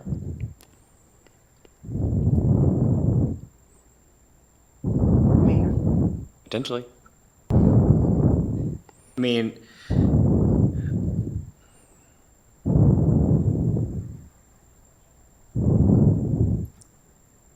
yeah, that's a potential reading of it. I think that creates. What does that sound? Mayor. Where's that coming from? It's me. Thank you, Bob. It's me. Thought it was Darth Vader. All right, go ahead, Johan. Yeah, I think the language of or increase could create an issue, and it doesn't say if it's forward-looking only, so it's a potential wording issue. Go ahead. I mean, that was well, the reason why we added that inflation adjustment, at least for the two existing fees, the wildfire and the ambulance, was because we saw the purchasing power of those fees had gone down over the last decade because they hadn't been increased. These fees have been flat at those levels. Both fees had been put in place, somewhere around a decade ago. I don't know the exact date, but something over a decade ago, and they hadn't been increased since then. So this is not something that happens frequently. And when we were deliberating increasing that fee, we decided that we should go ahead and put an automatic inflation adjustment because we weren't likely to increase fees very regularly. It's not an easy thing. It's not something that any council does lightly, increasing fees. So an inflation adjustment seemed logical and sensible, and I think that was something that was widely agreed by this council. So I'm loath to instruct staff to put on a ballot measure that would undo that. So at this point, I can't edit or alter the language, but I agree with you that language is written in the way that or increase existing fees could potentially have effect on those fees in particular because they're unrelated to the operation of utilities. The other fees that are, that have the inflation adjustments built in that are related to it, I think would not affect it, but I agree with your reading and concern. But at this point, the item before council is, do you want to have the petitioner collect the signatures, or do you want to?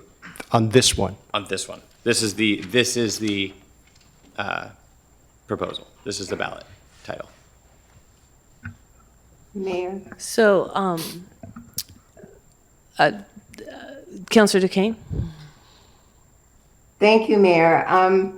I wanted to ask if we could, I believe the chief petitioner is there in chambers, and I wanted to ask if we can suspend the rules and have him come up and speak to this petition.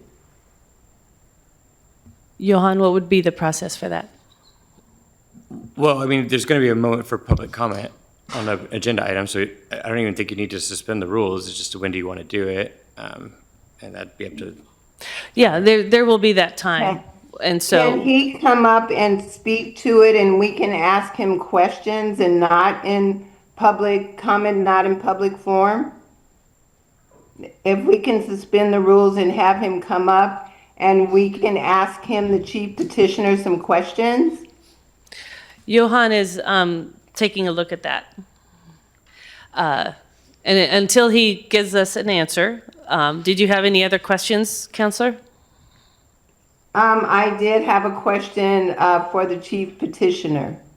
Okay, until we get a decision on how this might work and around the suspension of the rules, we'll move on to any other questions that anyone has. Counselor Dale. I have a question for the city attorney, but I'm going to let him single task here for just a Okay. second. All right. I think, so it's somewhat unclear, but under D.1 and D.4, D.4 and F.3, it'd be the rules of public hearing, and I think you could, by action of the council, make a motion to suspend the rules and essentially have dialogue. Counselor, would you like to make a motion to suspend the rules to allow the petitioner to answer questions? Yes, I would like to make a motion to suspend the rules so that we could speak to the chief petitioner. Is there a second? Second. Excuse me, as the No. chief opposition, do I also get the same advantages as Have a seat. So all in favor?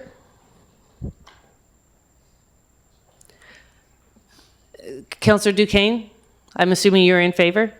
Okay, so we will suspend the rules. We're still at the question and answer section for staff. So I have a question for staff. So when we look at the cycle of elections, we would be what would we be looking at in terms of the timing? So if the city wanted to put a fee in place or wanted to increase a fee, we would be looking at May and November elections. But they're not always covered. If we want to put something on a particular ballot and there isn't other items on it, then we pay for that. Is that correct? That is correct. And what is generally would be the cost of one of those elections? So the recorder can correct me if I'm wrong, but it depends on if there's anything else on the ballot. So, but if we were like a single issue, I believe the last cost estimate was 56,000. 56,000. Yeah. Okay. And then in terms of the timing of that, we would have the opportunity any May or November. I believe we could ask for a special. No, go ahead. Council can ask for a special election. However, most elections, even if they're special, are May or November. So hopefully I say this right. Even number years, the city does not pay for elections, but odd numbers years, the city would. Okay. Regardless. So it would just depend on the timing where we happen to be in that cycle. Correct. Okay, great. Other questions of staff? Councillor Bloom. Yeah, thank you. I just wanted a point of clarification here that what we're discussing right now that's in front of us is whether we allow them, the citizens, to move forward, collect the signatures, which they will, and put it on the ballot, or whether we just say as a body, we're just going to have it put on the ballot. This isn't about whether us saying we're actually going to implement this. No, the question is whether or not you want a resolution to put it on the ballot. Citizens can collect whether or not you want to. Right, but it's whether we say we want it on the ballot or the citizens through signature put it on the ballot. We're not having a discussion about the merits of this and whether it's a good idea or not. We actually are having that conversation because how? that would be directly related to whether or not this body is putting this in front of the community. When a council puts an item in front of the community, it is a tacit support of it, in spite of what else might be said. So comments and suggestions and discussion about the merits of this are absolutely appropriate for this moment. Councillor Dale, you had a question for our city attorney? I did. Thank you, Mayor. So just to kind of a clarification language in the question on the ballot title, and city manager may chime in here too. So there are municipalities that don't have utilities. They still have parks, they still have public safety, they still have, so what kind of, I guess you would say, fund, like collection mechanism is in place in those kinds of municipalities? Because I'm not understanding this utility bill fee or tax seems kind of, that doesn't make sense to me, the way this is stated, because it is, I mean, we just happen to do that as on a utility, and I think there's always been a significant amount of confusion in my estimation and history talking with folks, is that the enterprise funds, even though they have the city of Ashland stamped on the side of the truck and so forth, is really it's kind of its own separate fund, and we just kind of work through the efficiency and economy of scale of a utility billing department, let's say, that runs through administration. But is a parks fee collected on a utility bill in a municipality that doesn't have utilities? You could just issue a bill. Right, and what would that bill be called, and how, like, Is it just a city bill? A municipal Okay. service bill? Okay. Any other questions of staff? Okay, so we have a request to suspend the rules and have the chief petitioner come up. So if you would come up, and you can come to the microphone, the same thing, you just won't have the same limitations. No, I think the microphone is fine.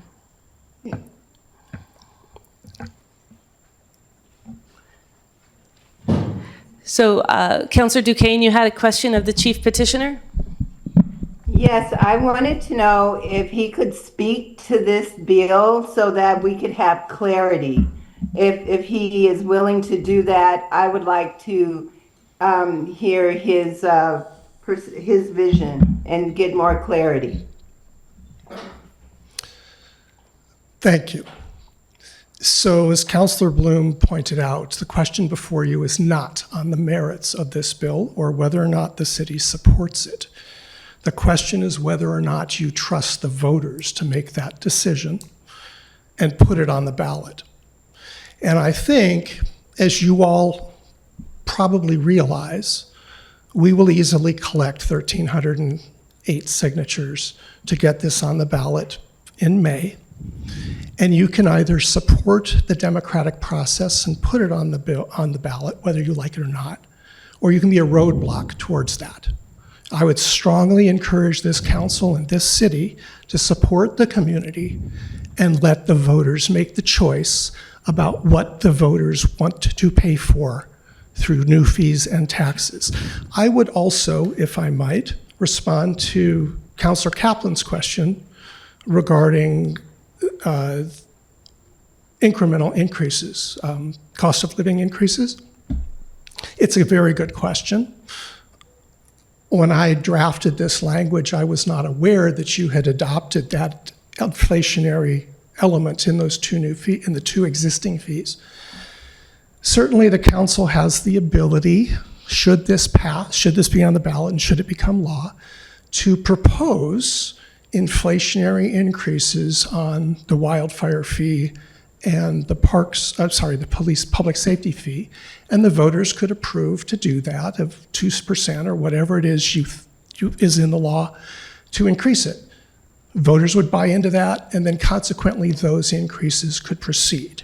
What this was really intended to do was to provide a stopgap, a thoughtful point before council created an entirely new unrelated fee and enforced or imposed it on the citizens to give us a chance to vote since we pay for it. And that would be going forward. Nobody complained about the wildfire fee. Nobody complained about the public safety fee. And so those are existing fees. If you were to choose to increase them rather than use inflationary, and you wanted to just add $2 in 5 years because it was time to do that, that would go before the voters to vote on. Are there any other clarification questions? I do, Mayor, if that's okay. Pardon me? Yes, I have a question for the Oh, petitioner. yes, Councillor Dale. Thank you, Mr. Kramer. I really appreciate you coming up. Normally we don't have this opportunity to talk to folks, so I'll certainly make my comments and feelings about this shortly. But since we've got you here, I've got a question for you. The initiative process exists to demonstrate genuine public backing before a measure reaches voters. This and previous councils have repeatedly been accused of bypassing that process and saying, well, it's just 4 votes. I've heard that from since I've been on council. So if the council bypasses that, what safeguards remain to ensure the fairness and equal access for all future citizen groups? And how can we be confident that this proposal reflects broad community support and not just the passion of those present if it hasn't gone through the signature process designed to measure that support and spur dialogue? Thank you for your question. Of course, council ultimately is the arbiter about what it wants to put on the ballot and what it does not. And if a citizen in the future came forward with a proposal, you would be able to weigh that choice and decide what you wanted it to do. I think it's important to remember that this council put a request from the Parks Department on the ballot without any public process and without any gathering of signatures. I stand before you today having gone through a process with the city recorder and the Secretary of State and the city attorney to craft language and develop a legal authority by which we could start collecting signatures. And even though I'm here asking you to do the right thing and put this on the ballot, I will tell you that without working very hard, myself and the other 12 people that are out there collecting petitions when we have the chance, we've already collected a third of the signatures that we need. If you vote no tonight, we'll collect 1,000 in the next couple weeks, because council will have looked like it opposes the idea and the democratic process will out. We'll go forward and do that. I would much rather spend our time educating the public about why this is necessary and how it will work. But to your question, anybody coming before you in the position that I'm standing would have had to negotiate with the city council, city clerk, with the city attorney, and ultimately get through a fairly arduous process with the Secretary of State to form a committee and have the legal authority to put a petition in front of the public. And I would tell you that that is a relatively arduous thing that not many people will do. Thank you. Councilor Kaplan? Yeah, thanks. I also have a question for Mr. Kramer. So in drafting, I'm curious about your drafting process. You said that you put a lot of work into this, and I believe that. Did you look at the experience in other Oregon cities that have such processes in order to decide how to draft it? For example, the inflation adjustment that I pointed out that creates an issue. I did not. Are there other cities in Oregon that have this? I don't know the answer to that, sir. This is a fairly, drafting is probably a more laudatory term than necessary. This is a paragraph. This is simply a paragraph added to council's additional roles and responsibilities in Section 8. But it has real effect. But George, Mr. Kramer, it has real effect. So I don't know. I feel a little bit uncomfortable minimizing the effort that's required to draft legal language that goes into our charter. Yeah,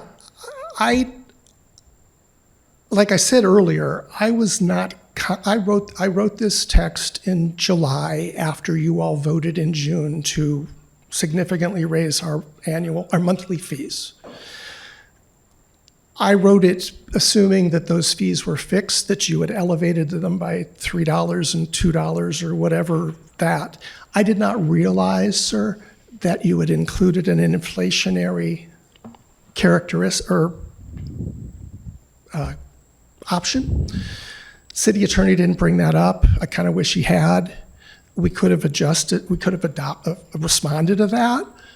At this point, the language has been established, and I don't know how we would modify it. As I said in my opening statement, I think if the city council has a legitimate concern that the wildfire fee as it exists currently needs to be increased on an annual basis, you all would, under this, if this becomes law, you all would propose that as a increase, that we propose to increase the wildfire fee by 2% a year to keep up with inflation. It would be at the next, I also want to clear, at the next regularly scheduled election, and we would vote on it as a community and decide if that's right. And while I bring that up, there was a question about a special election. This is specifically written at the next regularly scheduled election to avoid the costs of an individual election, of a special election, sorry. And if I might, since I have the microphone, the intent of this is to require the council and the city to be more thoughtful and in partnership with the community before it creates new fees. It's supposed to slow you down. That's the intent. Councillor Bloom. I don't have a question for Mr. Kramer, but I do have one for our counsel, Johan. If that's, just kind of to provide some context here, I think nuance is important in today's world. I don't support, I would not be voting, and I would be campaigning against this if it was on the ballot. That said, I do think that we should put it forward. We could actually move forward if we decided to move forward with a resolution that included this language. We could have in a resolution separately to put on the ballot to deal with the CPI adjustments, and then it would be incumbent on Mr. Kramer and his team to basically just end their petition gathering, their signature gathering, and it would just move forward with the ballot language that we would draft in a new resolution.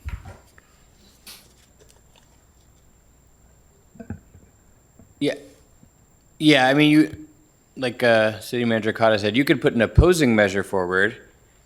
I don't know if you could modify his. No, I'm not saying modify. I'm saying that we could technically draft a resolution saying we want to put a ballot measure on. This is the language. And if Mr. Kramer and his team felt that that was adequate dealing with the CPI issue, that would just be the only one going forward. They would essentially cease to move forward with their petition unless they were unsatisfied and wanted to collect signatures and, move on anyways, of course. Yeah. Yeah. Yeah, he would have to withdraw. I mean, if he wanted to withdraw it, there's a process, but Right. council can put forward their own resolution. That's That's what I figured. Thank you. Thank you. Thank you, Mr. Kramer. We've had two people sign up to speak this evening, Linda Peterson Adams and Catherine Shaw. You'll have 3 minutes at the microphone. Again, same instructions as from previous. And please say your name and where you reside. Go ahead. Linda Adams, I live on Oak Street.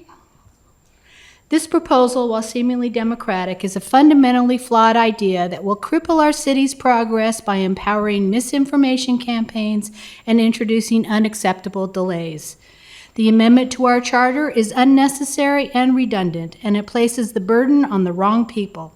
If the citizens truly feel this strongly about any specific fee, they already have the right to seek a referendum through the existing initiative referendum process and even recall process.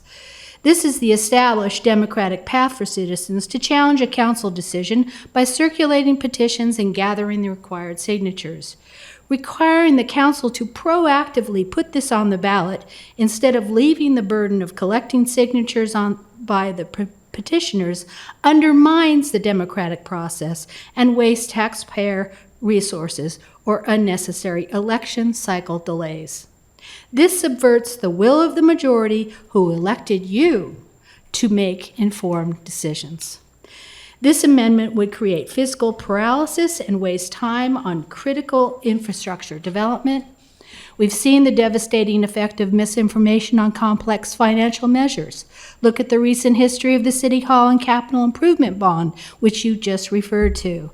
That bond, which was crucial for essential long-term investments, was narrowly defeated largely because of simplistic and often misleading campaigns that preyed on voter fear and uncertainty, which resulted in the exponential costs we are incurring today.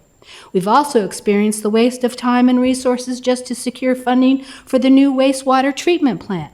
Not to mention, but I will, the food and beverage tax changes that would have made rational organizational changes to funding for parks and streets. Adding a mandatory, all-encompassing public vote for every fee, no matter how small or specialized, is a recipe for perpetual delay and failure on vital projects. This directly undermines the strategic planning and financial policy improvement council and staff are working hard to implement to become more proactive and transparent. This proposal opens the door to weaponized misinformation. Fees are often highly technical and necessary for the long-term solvency of a specific department, such as a fee for public safety equipment or facilities maintenance. A well-funded opposition can easily derail these proposals by branding them as a new tax or an unfair burden, exploiting low voter turnout and a lack of public engagement on a single complex ballot measure. Finally, we need an efficient government, not one paralyzed by the threat of constant, costly, and easily manipulated ballot fights. Thank you. Catherine Shaw, you'll have 3 minutes as well. Do we have time? Do we need to extend? Do we need to extend? Well, Linda said over half of what I wanted to say. Indeed, I do want to point out that the measure that was put before the voters regarding the parks, it was presented in social media. Basically, the argument for yes was presented as a no vote, and having canvassed almost close to 50 hours for, even though I didn't particularly want it to pass, because I do want us to acquire more parkland, because it was best for the city to have that available for the general fund, I was willing to help to pass the initiative. The initiative was presented by opponents, basically arguing that a no vote would do what a yes vote was, in that a no vote would allow money to be spent on maintenance and would prohibit more parkland acquisition. No matter how many times I responded, said, no, no, no, you're arguing yes, which I'm okay with. You're arguing yes for a no. There was, every door I went to, people said, I am so confused. And I want you to know that confusing the public in terms of voting on any initiative is an absolutely tried and true political campaign. I've seen it happen again and again and represented multiple times in every single edition of my book, including the 7th, which just was finished. I do want to agree with the mayor that this is, by you putting this on the ballot, this is tacit approval that you indeed support this. If you don't believe it, look back on Tonya Graham running for mayor, where she agreed to put on the ballot to vote on whether this county should have a new jail. We have one special district asking another special district, the county asking the city, just like the schools ask the city, please put this on, which is what we do for one governing body to another. And she was browbeat for 6 months by people that are both in this room and watching, that she was in support because she allowed people to vote for it. Do not think that this will not be presented, that you are approving this, which will indeed grind city government to a halt. But let me explain what we are actually discussing. What needs to be slowed down? All of the fees that are on our electric utility per year add $1 a day to my household. $1 a day. All of the property tax that I pay, better than $7,000, your time is adds up. Ms. Shaw, I'm afraid your time is up. Thank you. $6 a day. We are talking so little money. Thank you. Thank you. We are at the end of our time today, so in terms of any potential next steps, if any two counselors would like to bring it forward for a future agenda item, then they certainly can do that, and the council will take it up at that point. And with that, no, we can't. We're not allowed to by... We can have a secondary study session if two counselors bring it back forward and put it forward. But by our council rules, we have to stop at 7:30. Can we bring that forward right now? Can we bring that forward at this time? You can't bring it for, you mean, can you redirect staff? Yeah, is that possible? We've relaxed the rules for multiple things. Is it possible to do that? Yeah, I mean, if there's interest here, we can do it right now. Would you like to, let me do this. Would the council like to have a second conversation about this? Please nod your head if you would like to have this come back in front of you. Okay, Councilor Duquesne? And she's nodding. I would love to be able to do it now, but if that's what we have to do, then that's what we'll do. So we'll bring it, we'll give direction to staff to bring it back to council for an ongoing discussion. Okay. Thank you, Mayor. Meeting is adjourned.